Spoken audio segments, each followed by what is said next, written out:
மிதுன ராசினரை பொறுத்த வரைக்கும் விஷ்ணு சஹஸ்ரநாமம் இந்த ஒரு ஆண்டு முழுவதுமே கேட்டு வாருங்கள். அதிகப்படியான ஒரு பலன் தரக்கூடியதாக இருக்கும்.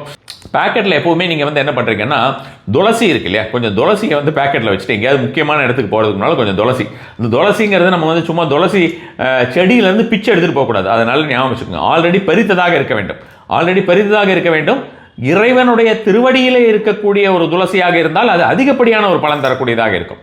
ஸோ அது மாதிரி நீங்கள் எப்போல்லாம் முக்கியமாக போகிறீங்களோ அது மாதிரி உங்கள் வீட்டு சுவாமி படத்திலே வச்சா போகிறோம். நீங்கள் சுவாமி படத்தில் வந்து ஒரு 4 துளசி வாங்குறீங்க, 4 துளசியை நீங்கள் வந்து சுவாமிக்கு போடுறீங்க. இப்போ வந்து விஷ்ணுவே நமகன்னு மந்திரம் சொல்லி நீங்கள் வந்து விஷ்ணுக்கு தானே நம்ம துளசி போட போகிறோம். விஷ்ணுக்கு போடுவோம், ஆஞ்சநேயருக்கு போடுவோம், அல்லது விஷ்ணுவுடைய ஏதாவது ரூபங்களுக்கு போடுவோம்.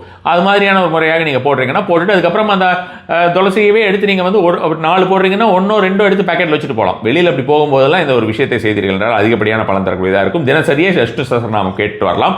விஷ்ணு சஹஸ்ரநாமம் பாராயணம் செய்ய முடிந்தால் 2026 முழுவதுமே மிதுன ராசிக்காரர்கள் பாராயணம் செய்து வந்தீர்கள் என்றாலுமே உங்களுக்கு செல்வ வளம் அப்படிங்கிறது ஓடோடி வரக்கூடியதாக இருக்கும்னு வச்சுக்கோங்களேன்.